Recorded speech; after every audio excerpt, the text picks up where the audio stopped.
Vamos para exercícios. Para finalizar a aula de hoje, vamos fazer alguns exercícios. Questão 1. O que a questão vai dizer? Um pequeno pássaro repousa sobre um caminhão que se move por uma estrada reta a 20 km por hora, em relação à Terra. Complete as frases abaixo com as palavras repouso e movimento. Letra A. O pássaro, em relação ao caminhão, está em tracinho. Mas em relação ao poste, está em tracinho. Então vamos lá. Conceitos de repouso e movimento. O que é o movimento? É quando a distância entre o objeto e o referencial varia no tempo. O que é o repouso? A distância entre o objeto e o referencial não varia no tempo. Então, nesse caso, ó, o pássaro, ele repousou, ou seja, ele repousou sobre um caminhão. O caminhão está em uma estrada retilínea a 20 km por hora e, de repente, um pássaro pousa sobre o caminhão. E aí ele pergunta, esse pássaro, em relação ao caminhão, está em... Nesse caso, o caminhão é o nosso referencial. Se o pássaro pousou sobre o caminhão, a distância entre o pássaro e o caminhão não está mudando. Se essa distância não está mudando, então o pássaro com relação ao caminhão está em repouso. Mas em relação ao poste, está em... Então o poste está lá fora. O caminhão está na estrada reta a 20 km por hora e o poste está fixo lá na terra. Então perceba que a distância entre o poste e o caminhão está mudando com o tempo. Então nesse caso, em relação ao poste, esse pássaro está em movimento, porque o pássaro está sobre o caminhão e o caminhão está se distanciando do poste. Essa é a ideia. Se você não entendeu, coloca aí nos comentários que eu vou responder todos os comentários desse nosso vídeo, tá ok? Letra B. O motorista do caminhão com relação ao poste está em tracinho, mas em relação ao pássaro está em tracinho. Então vamos lá. O motorista está no caminhão. O caminhão está na estrada reta a 20 km por hora. Então o motorista do caminhão com relação ao poste, o poste está fixo na terra. O caminhão está a 20 km por hora na estrada reta. A distância entre o caminhão e o poste está mudando. Então o motorista que está no caminhão, em relação ao poste, está em movimento. Mas em relação ao pássaro, esse motorista em relação ao pássaro, lembrando que o pássaro está sobre o caminhão, então a distância entre o motorista, que também está no caminhão, e o pássaro, que também está sobre o caminhão, a distância entre eles dois não está mudando. Se a distância entre o motorista e o pássaro não muda, isso é uma situação de repouso. Eu sugiro que você pare, leia a definição de repouso e movimento, de acordo com o nosso material, e em seguida lê cada uma dessas alternativas e pensa fisicamente de acordo com a definição. Tá ok? Depois, se precisar, dá uma olhadazinha novamente nesse vídeo e se ficar com alguma dúvida, manda para mim aí nos comentários, tá ok? Agora a letra C é aquela letrinha onde a maioria dos alunos acabam errando. O poste com relação ao motorista está em... Aí a pessoa buga. Ah, professor, o poste está em repouso. Calma. Qual a definição de repouso e movimento, fisicamente falando? Movimento é quando a distância entre o objeto e o referencial varia no tempo. Repouso, essa distância não varia.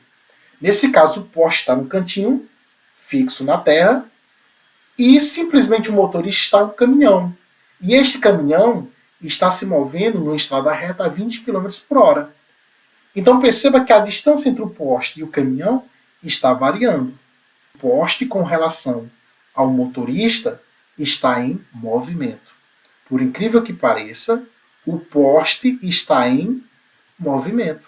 É aquela ideia. Todos vocês, agora, assistindo essa aula, também estão em movimento em relação ao Sol, já que a distância entre a Terra e o Sol está variando com o passar do tempo. A mesma coisa, por mais que o poste esteja fixo lá na Terra, mas a distância do poste com o motorista que está no caminhão, essa distância está variando. Então, o poste encontra-se em movimento em relação ao caminhão. É essa a ideia. Espero que tenha ficado claro para vocês. Vamos dar continuidade. Questão 2. Sua casa está em movimento ou em repouso em relação ao Sol? Justifique sua resposta. Mais uma vez, sua casa está sobre a Terra. Em relação ao Sol, lembre-se que a Terra está em constante movimento de translação ao redor do Sol. Dessa forma, se a sua casa está sobre a Terra e a Terra está em movimento de translação ao redor do Sol, há momentos em que a Terra está se aproximando do Sol e há momentos em que a Terra está se distanciando do Sol. Então a distância entre a Terra e o Sol está variando com o tempo. Portanto, a Terra em relação ao Sol está em movimento. Se sua casa está sobre a Terra, em relação ao Sol, sua casa está em movimento. Tá ok? Muito bem. Terceira questão. Um homem está em pé no centro da carroceria de um caminhão que se desloca com velocidade constante. Professor, o que é uma velocidade constante? É aquela velocidade que mantém sempre o mesmo valor. A velocidade ela não varia com o tempo. É sempre a mesma velocidade. Continuando. Desprezando a resistência do ar, se o homem saltar verticalmente para cima, letra A, cairá no mesmo lugar em que estava. Letra B, cairá atrás do lugar em que estava. Letra C, cairá à frente do lugar em que estava. Letra D, poderá cair fora da carroceria do caminhão. E letra E, é impossível acontecer a situação descrita na Terra. Pessoal, faz o seguinte experimento mental. Imagina que você deu um pulo nesse exato momento. Em relação ao Sol, nós estamos com uma velocidade altíssima. Mas se você dá um pulo nesse exato momento, você vai cair exatamente no mesmo lugar em que você estava. Essa mesma ideia, agora lembre, você tem velocidade em relação ao Sol, mas você vai cair no mesmo lugar que você estava. Essa mesma ideia vai se aplicar a essa situação física. O homem está de pé no centro da carroceria de um caminhão. Esse caminhão está com uma velocidade constante. Então, se você pular para cima, você vai cair no mesmo lugar que estava. Se você pegar uma moeda e jogar para cima, ela vai cair exatamente sobre sua mão. Por quê? Porque você está em equilíbrio, você está desenvolvendo um movimento retilíneo uniforme. Diferentemente se por acaso esse caminhão, esse carro, ele acelerar. Aí as coisas mudam. Mas fisicamente falando, se você está em movimento retilíneo uniforme, se você despreza a resistência do ar, então ao saltar verticalmente para cima, ele vai cair no mesmo lugar. Porque ele encontra-se em equilíbrio dinâmico. Tá ok, turma? Então, no equilíbrio dinâmico, não há aceleração. E se houver aceleração, professor? Nós vamos estudar isso mais tarde, nas leis de Newton. Segunda lei de Newton. Aí a gente vai aprender o que poderia acontecer caso houvesse aceleração. Então, a resposta aqui, ó, terceira questão, letra A. Desprezando a resistência do ar, se o homem saltar verticalmente para cima, ele cairá no mesmo lugar em que estava. Quarta questão. Faça as seguintes transformações. 90 km por hora para metro por segundo. Lembrem-se que, se você quer transformar uma velocidade de metros por segundo para quilômetros por hora, o que é que a gente faz, turma? De metro por segundo para quilômetro por hora, a dica é o seguinte, você multiplica por 3,6. Agora, se você quer transformar de quilômetros por hora para metros por segundo, você divide por 3,6. Então, basta você pegar aqui, ó, transformando 90 km por hora para metros por segundo, você vai dividir por 3,6. E aqui na letra B, para transformar 20 metros por segundo para quilômetro por hora, você vai simplesmente multiplicar 3,6. Ok? Essa letra A, 90 km por hora, transformando para metros por segundo, isso daqui vai dar 25 metros por segundo. Já 20 metros por segundo transformando para quilômetro por hora, a gente multiplica 20 vezes 3,6. Isso daqui vai dar 72 quilômetros por hora. Então, fisicamente falando, 90 quilômetros por hora, fisicamente significa que a cada hora você percorreu 90 quilômetros. Percorrer 90 quilômetros em uma hora é a mesma coisa que percorrer 25 metros em um segundo. Uma vez que 90 km por hora equivale a 25 metros por segundo. A mesma ideia. 20 metros por segundo, fisicamente falando, significa que a cada segundo você percorreu 20 metros. Ora, mas 20 metros por segundo é a mesma coisa que 72 km por hora. Então, percorrer 20 metros em um segundo significa a mesma coisa que percorrer 72 km em uma hora. Essa é a ideia. Beleza, turma? Então vamos lá. Dando Continuidade, quinta questão. Quinta questão diz o seguinte: uma bicicleta percorre uma distância de 15.000 metros em 3.000 segundos. Determina a velocidade média da bicicleta em km por hora. Então, velocidade média é ΔX dividido por ΔT. Ora, ΔX é o deslocamento. Nesse caso, o deslocamento aqui foi de 15.000 metros. Então, 15.000 metros dividido pelo intervalo de tempo, ΔT. Ora, mas ele percorreu esses 15.000 metros em 3.000 segundos. Nesse caso, dividindo 15.000 metros por 3.000 segundos, posso cancelar esse zero com esse zero com esse zero com esse. Dividir 15.000 por 3.000 é a mesma coisa que dividir 15 por 3. 15 dividido por 3 é igual a 5. 5 o quê? 5 metros por segundo. Só que nós queremos a resposta em quilômetros por hora. Se eu quero transformar para quilômetro por hora, eu vou multiplicar por 3,6. Então, multiplicando esse resultado por 3,6, dá igual a 18 quilômetros por hora. Então, essa é a nossa resposta da quinta questão. Continuando, sexta questão. Um carro inicia o seu movimento e, passados 15 segundos, encontra-se na posição 150 metros. No instante de tempo de 35 segundos, encontra-se na posição 350 metros. Determina a velocidade média do carro em metros por segundo.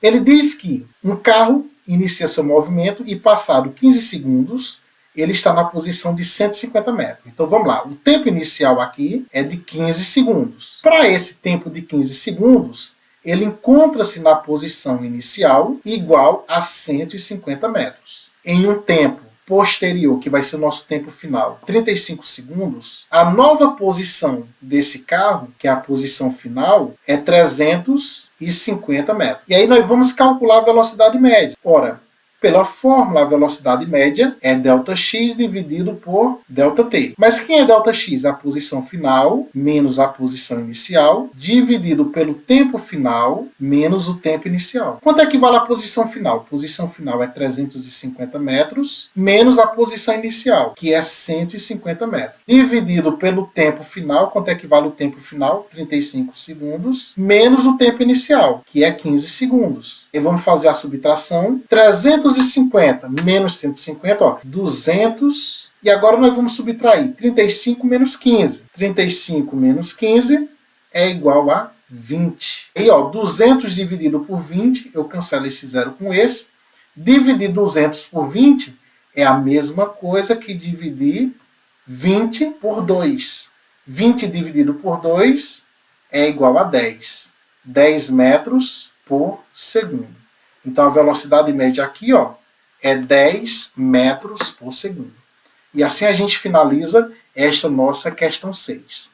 Dando continuidade, questão 7. No Brasil, adotamos oficialmente o Sistema Internacional de Unidades para expressar as grandezas físicas. De acordo com essa afirmação, as unidades ampere, metro, segundos e Kelvin são unidades, respectivamente, das grandezas físicas. Então vamos lá, turma, para não esquecer. Ampere, de acordo com o Sistema Internacional, é a unidade de corrente elétrica. O metro é a unidade da grandeza física comprimento. Os segundos é a unidade da grandeza física tempo. E o Kelvin é a unidade da grandeza física temperatura. Dessa forma, respectivamente, essas unidades, elas são unidades das seguintes grandezas. Cuidado com essa palavra respectivamente. Respectivamente para dizer que é nessa ordem que aparece. Ampere, corrente, metro, comprimento, segundos, tempo e Kelvin, temperatura. Então, corrente, comprimento, tempo e temperatura é a letra B. Respectivamente, essas unidades representam as grandezas corrente, comprimento, tempo e temperatura. Tá ok, turma? Lembrando, eventuais dúvidas podem deixar aí no comentário que eu estarei respondendo cada um de vocês. Questão 8. Um corpo está em tracinho quando a distância entre este corpo e o referencial varia com o tempo. Ora, professor, o que é isso? Quando a distância entre o corpo e o referencial varia com o tempo? É o conceito de movimento. Então, movimento é sempre que a distância varia em relação ao referencial. A distância entre o objeto ele muda em relação ao referencial adotado. Aí, continuando, um corpo está em tracinho quando a distância entre esse corpo e o referencial não varia com o tempo. Ou seja, essa é a situação de repouso.